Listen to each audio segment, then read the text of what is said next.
Hello friends, मैं आज़ाद sir आपका अपना YouTube channel mentor study point में स्वागत है। जैसा कि दोस्तों आप जानते हैं कि मैं आप लोगों को आपके अपने YouTube channel mentor study point के माध्यम से आप लोगों को आधुनिक भारत का क्लास दे रहा हूं।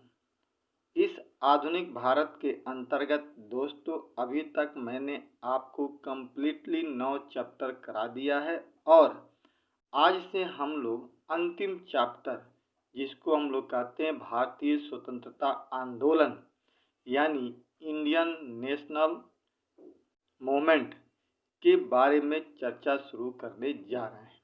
भारतीय स्वतंत्रता आंदोलन को दोस्तों हम लोग आराम से और कई सारे वीडियो के माध्यम से पढ़ने का प्रयास करेंगे, क्योंकि आधुनिक भारत की अगर बात कही जाए तो किसी भी कंपटीशन में सबसे ज़्यादा अगर क्वेश्चन कहीं से पूछे जाते हैं तो वो आधुनिक भारत से ही भारतीय स्वतंत्रता आंदोलन से ही क्वेश्चन पूछे जाते हैं। तो दोस्तों पढ़ाने से पहले मेरा आपसे एक रिक्वेस्ट है कि प्लीज़ आप लोग चैनल को सपोर्ट कीजिए, वीडियो को अंत तक देखने का प्रयास कीजिए, अपने दोस्तों में आप लोग ज़्यादा से ज़्यादा वीडियो को शेयर कीजिए और जो भी व्यक्ति चैनल से नए जुड़ रहे हैं वो चैनल को सब्सक्राइब कर दीजिए, क्योंकि दोस्तों आप ही के सपोर्ट से हम चैनल को आगे बढ़ा पाएंगे। अगर आपका सपोर्ट नहीं मिलेगा तो आपके सपोर्ट के बिना चैनल आगे नहीं बढ़ पाएगा।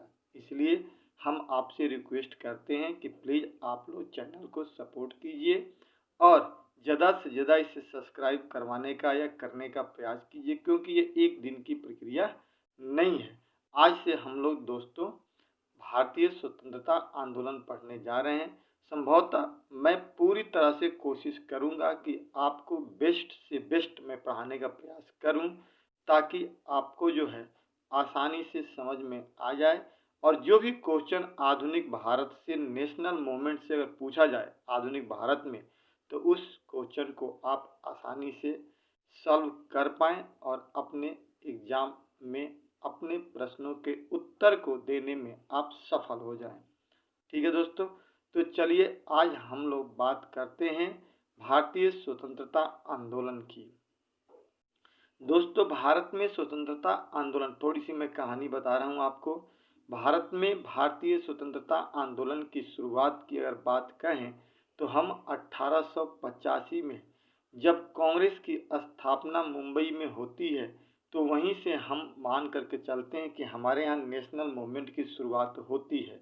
और इसी प्रक्रिया को दोस्तों हम लोग यहीं से क्या करते हैं कि इसे 3 चरणों में बांटकर पढ़ने का प्रयास करते हैं। ठीक है दोस्तों, हम लोग कोशिश करते हैं कि 3 चरणों में इसे बांट करके देखें।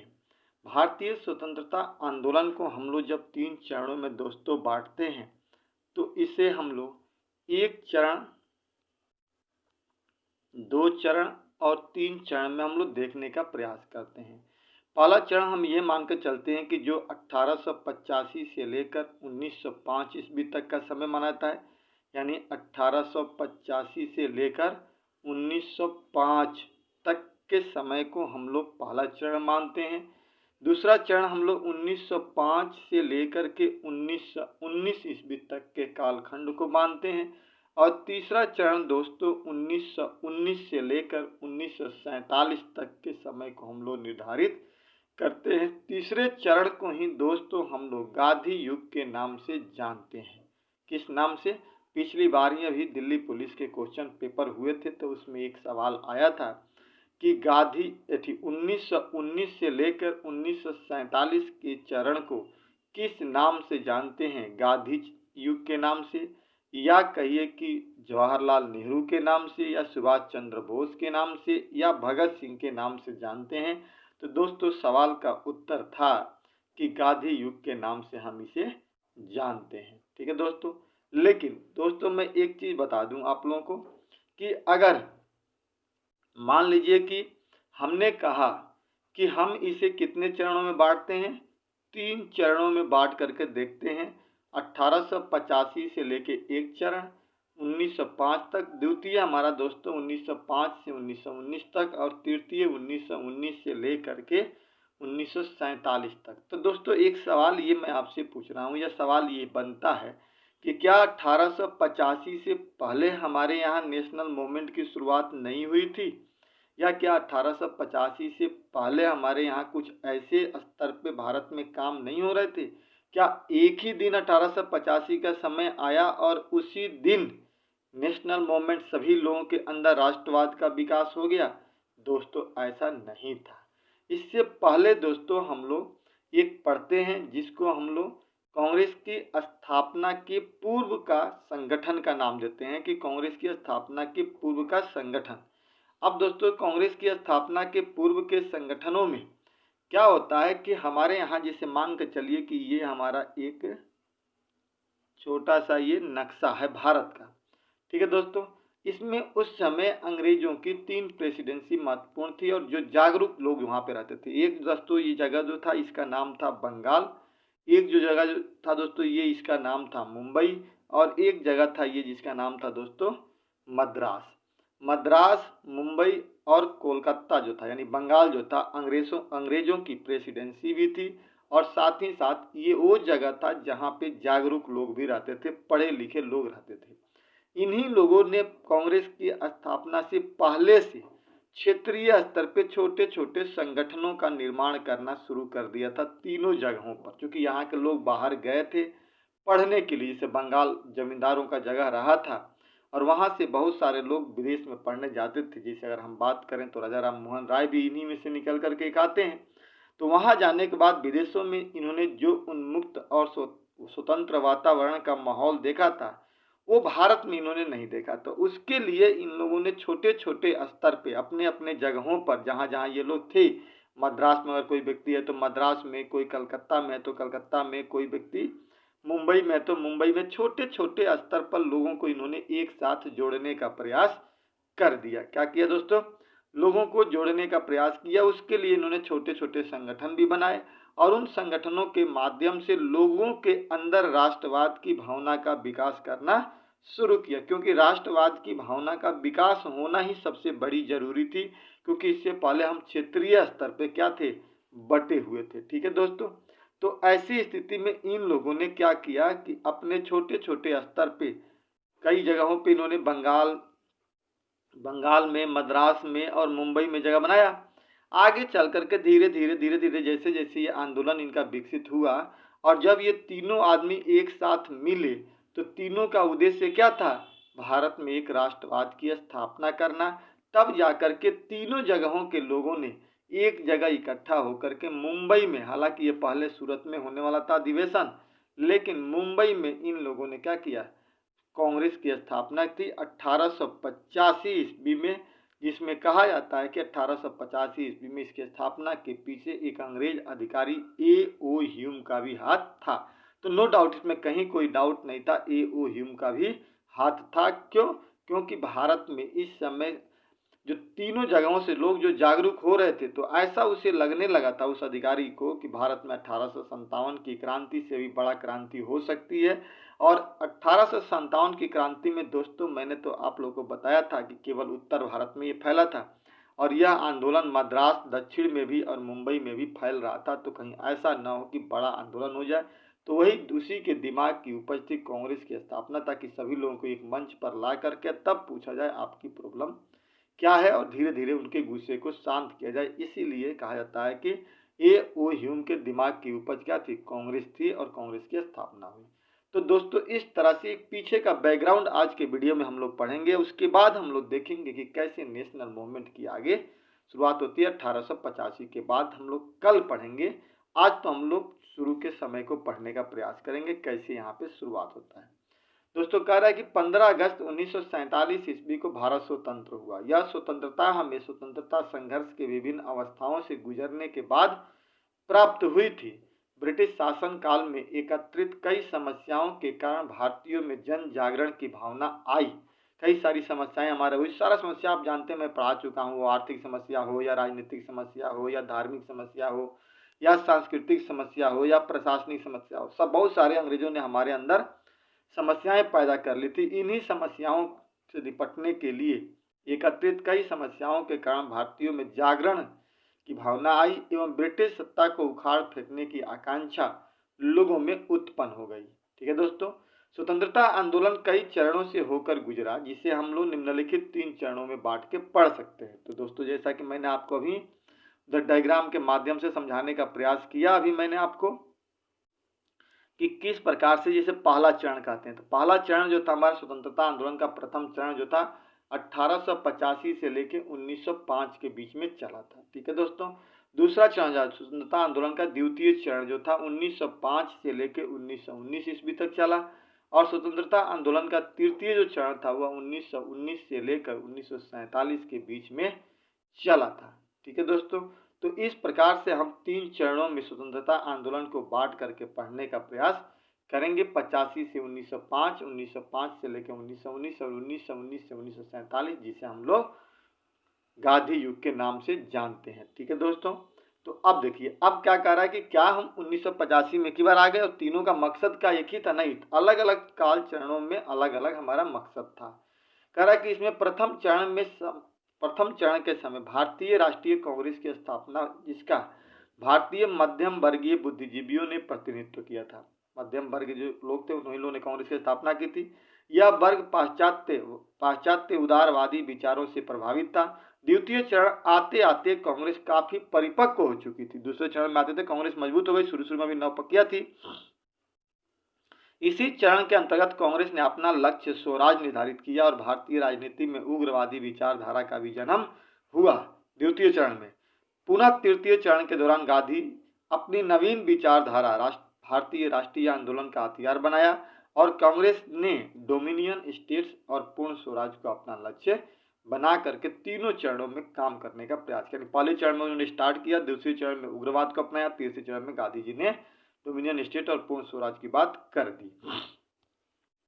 अब दोस्तों आता है वही जो चीज मैंने आपको बताने का प्रयास किया कि कांग्रेस पूर्व राजनीतिक संस्था, यानी कांग्रेस की स्थापना से पहले कुछ राजनीतिक संस्थाएं थी जो छोटे छोटे स्तर पर, यानी कोलकाता, मद्रास और मुंबई के स्तर पर उन्होंने काम किया था और यहाँ के लोगों के अंदर एक राष्ट्रवाद की भावना पैदा किया था। कह रहा है कि भारतीय राष्ट्रीय कांग्रेस से पूर्व स्थापित संगठनों का उद्देश्य अंग्रेजी शासन से मुक्ति पाना नहीं था, बल्कि इनका उद्देश्य ये नहीं था कि हम लोग अंग्रेजों से मुक्ति पा ले, क्योंकि इन लोगों का प्राथमिक उद्देश्य था हर व्यक्ति के अंदर राष्ट्रवाद की भावना पैदा करना। बल्कि इन प्रारंभिक राजनीतिक संस्थाओं ने देश के विभिन्न भागों में राजनीतिक चेतना जगाने में महत्वपूर्ण भूमिका निभाई, राष्ट्रवाद को जगाने में महत्वपूर्ण भूमिका निभाई, ताकि अगर अंदर राष्ट्रवाद जग जाता है, जिसे कहते हैं पढ़ाई, मैं लाख कोशिश कर लूँ बेटा आपको पढ़ाने के लिए, लेकिन आप नहीं पढ़ पाओगे जब तक आपके अंदर जिज्ञासा नहीं जग पाती है। और जिस दिन आपके अंदर अपने लक्ष्य के प्रति जिज्ञासा जग जाती है, निश्चित तौर पे उसके बाद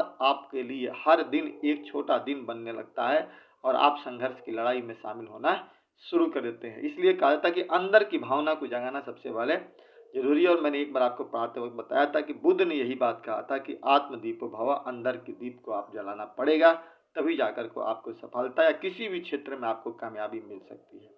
अब आता है दोस्तों, सबसे पहले हम लोग 3 संगठन की बात करें, 3 जगहों पे बंगाल की बात करते हैं, बंगाल की राजनीतिक संस्थाएं। सबसे पहले बंगाल में बंग भाषा प्रकाशक सभा 1836 ईस्वी में राजा राम मोहन राय के अनेक साथियों द्वारा स्थापित बंग भाषा प्रकाशक सभा को भारत में गठित प्रथम राजनीतिक संस्था होने का श्रेय प्रदान किया था। ये राजनीतिक संस्थाएं थी, पहली एक संगठन था ये। दूसरा आता है दोस्तों लैंड होल्डर सोसाइटी 1838 ईस्वी में द्वारकानाथ टैगोर एवं उनके अन्य जमींदार सहयोगी के प्रयासों से कलकत्ता में लैंड होल्ड सोसाइटी की स्थापना की गई थी, ये भी याद रखना है। बंगाल ब्रिटिश इंडिया सोसाइटी 1843 ईस्वी में कलकत्ता के बंगाल ब्रिटिश इंडिया सोसाइटी की स्थापना द्वारकानाथ टैगोर की भूमिका के द्वारा की गई थी। आगे चलकर दोस्तों ब्रिटिश इंडिया एसोसिएशन बना और 1851 ईस्वी में इसे लैंड होल्डर सोसाइटी और बंगाल ब्रिटिश इंडिया सोसाइटी दोनों को मिला करके एक नया संगठन बनाया गया, जिसे हम लोग ब्रिटिश इंडिया एसोसिएशन का नाम देते हैं। इसके अध्यक्ष राधाकांत देव थे। तो देखिए दोस्तों अब क्या हो रहा है कि बंगाल में छोटे छोटे स्तर पर संगठन बनाया जा रहा था। इंडिया लीग 1875 में बंगाल में अमृत बाजार पत्रिका के संपादक शिशिर कुमार घोष ने इंडिया लीग की स्थापना की, जिसका उद्देश्य लोगों में राष्ट्रवाद की भावना जगाना तथा राजनीतिक शिक्षा का प्रोत्साहन करना था। अगला आता है दोस्तों इंडियन एसोसिएशन। 1876 ईस्वी में कलकत्ता में सुरेंद्र नाथ बनर्जी ने आनंद मोहन बोस की सहायता से इंडियन एसोसिएशन की स्थापना की। इसमें सिविल सर्विस आंदोलन चलाया गया था। इसके लिए सुरेंद्र नाथ बनर्जी ने पूरे देश का भी दौरा किया था। तो इंडियन एसोसिएशन 1876 में आ गया। तो इस प्रकार से दोस्तों इंडियन एसोसिएशन हो या इंडियन लीग हो या ब्रिटिश इंडिया एसोसिएशन हो या बंगाल ब्रिटिश इंडिया सोसाइटी हो या लैंड होल्डर सोसाइटी हो या बंग भाषा प्रकाशक सभा, इन सब के माध्यम से कुछ लोगों ने बंगाल में जागरूकता फैलाने का काम किया। अब आता है दोस्तों मद्रास की राजनीतिक संस्थाएं। मद्रास में भी कुछ लोग थे, उन लोगों ने भी वहां पे काम किया।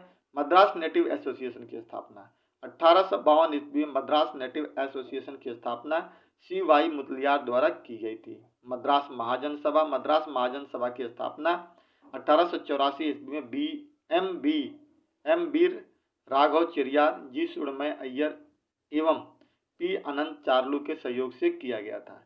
मुंबई की राजनीतिक संस्थाएं।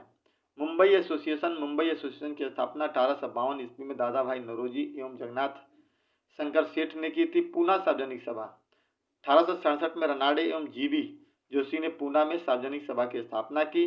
और तीसरा था जो दोस्तों मुंबई प्रेसिडेंसी एसोसिएशन, जिसको 1885 में फिरोज शाह मेहता, बदरुद्दीन तैयबजी तथा KT तेलंग के प्रयासों से इसकी भी स्थापना की गई। तो इस प्रकार दोस्तों हमने देखा कलकत्ता में एक अलग स्तर पर काम हो रहा था, मुंबई में भी लोग अपने स्तर पर जागरूक फैला रहे थे और मद्रास में भी फैला रहे थे। इसके अलावा कुछ लोग विदेशों में भी काम कर रहे थे। लंदन की राजनीतिक संस्थाएं। London India society. दादा भाई नौरोजी ने 1865 ईस्वी में लंदन इंडिया सोसाइटी की स्थापना लंदन में की थी। ईस्ट इंडिया एसोसिएशन दूसरा था। 1866 ईस्वी में लंदन में दादा भाई नौरोजी द्वारा ईस्ट इंडिया एसोसिएशन की स्थापना की गई, जिसका उद्देश्य तत्कालीन भारतीय समस्याओं पर विचार करना तथा ब्रिटिश जनमत को प्रभावित करना था। इस प्रकार दोस्तों कुछ एसोसिएशन विदेशों में भी काम कर रही थी। कुछ अब इसमें केंद्रीय राजनीतिक संस्था, अभी तो क्षेत्रीय स्तर पर सब काम कर रहे थे, केंद्रीय स्तर पे कैसे आता है।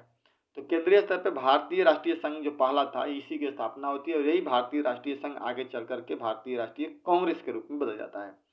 कह रहे हैं कि 1884 ईस्वी में जब मद्रास के समीप अडयार में थियोसॉफिकल सोसाइटी का अधिवेशन हो रहा था, तब ह्यूम के साथ दादा भाई नौरोजी, सुरेंद्र नाथ बनर्जी आदि ने 1884 में भारतीय राष्ट्रीय संघ की स्थापना की, जिसे 1885 में दादा भाई नौरोजी के सुझाव पर भारतीय राष्ट्रीय कांग्रेस के रूप में परिवर्तित कर दिया गया। तब से 1885 से ही यह भारतीय राष्ट्रीय कांग्रेस के नाम से जानी जाती है। हालांकि इससे पहले 84 में भारतीय राष्ट्रीय संघ था, जो आगे चल करके कांग्रेस का नाम बन गया। कांग्रेस का मतलब होता है दोस्तों लोगों का समूह, भीड़, जो ये एक विदेशी शब्द है। इसके बाद दोस्तों अगले वीडियो में हम लोग भारतीय राष्ट्रीय कांग्रेस की स्थापना की बात करेंगे, कैसे इसकी स्थापना हो जाती है। हालांकि इसकी स्थापना तो हो गई, लेकिन कहाँ हुआ, कैसे हुआ, इससे पहले कहाँ होने वाला था, इसका उद्देश्य क्या था, इन सब चीज़ों की चर्चा हम लोग अगले वीडियो में करेंगे 85 से। इतना याद रखना दोस्तों कि भारतीय राष्ट्रीय कांग्रेस स्थापना जो हुई थी वो अपने बनने से पहले भारतीय राष्ट्रीय संघ के रूप में थी, जो 1885 में इसका नाम बदल करके भारतीय राष्ट्रीय कांग्रेस किया गया। इसका पहला अधिवेशन मुंबई में की गई थी। ठीक है दोस्तों, तो दोस्तों हम लोग यहीं पे इसको एंड करते हैं। अगले वीडियो में हम लोग भारतीय राष्ट्रीय कांग्रेस की स्थापना से आगे नेशनल मूवमेंट शुरू करेंगे। यहाँ से आपका नेशनल मूवमेंट की शुरुआत होती है। अभी तक तो हमने नेशनल मूवमेंट के पहले जो पृष्ठभूमि काम कर रहा था, उसी पृष्ठभूमि की चर्चा की थी दोस्तों। तो आप लोग इसे ध्यानपूर्वक देखिएगा और निश्चित तौर पे आप अगर वीडियो देख रहेंगे, नेशनल मूवमेंट देखने का प्रयास कर रहे हैं, तो मैं आपको बहुत अच्छी तरह से कोशिश करूंगा बताने का, जिसे आज हमने डायग्राम का सहारा लिया और बताने का आपको प्रयास किया। और निश्चित तौर पे आपको आज की बात थोड़ी बहुत समझ में आई होगी, निश्चित तौर पे समझ में आएगी। और एक बार में नहीं तो दो बार में, दो बार नहीं तो 3 बार वीडियो देखिएगा। जैसे हम लोग भी अक्सर कई बार किसी चीज़ को समझने के लिए 2-3 बार हम लोग कोई काम करते हैं, आप भी करने का प्रयास करना दोस्तों। और वीडियो को ज़्यादा से ज़्यादा आपसे यही रिक्वेस्ट है कि लोगों के बीच में शेयर कीजिए और चैनल को पूरी तरह से सपोर्ट कीजिए। जय हिंद, जय भारत।